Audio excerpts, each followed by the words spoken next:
Þetta er verkefni 4 í Excel, 04 tilvísun. Ég sýndi ykkur á síðu 1 hvernig þið notið fasta tilvísun til að geta afritað formúlu niður. Það er líka hægt að gefa hólfum heiti. Að gera það hér. Setjið þetta svæði hér í blokk, A1 til B2, og ég fer í Formulas, Create from Selection og Left Column. Hérna er sem sagt dálkur hægra megin. Hann fær heiti eftir því sem eftir hvað stendur í hólfinu vinstra megin. Og ég segi OK. Þannig að nú heitir þetta hólf ekki lengur D1, heldur hússjóður.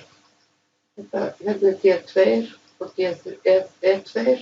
Nú ætla ég að gefa þessum hólfum heiti eftir efri línu. Þá þarf ég hér í Create from Selection, Top Row og OK. Þá kemur þetta hér. Umboðslaun og tímakaup og ég ætla að vista.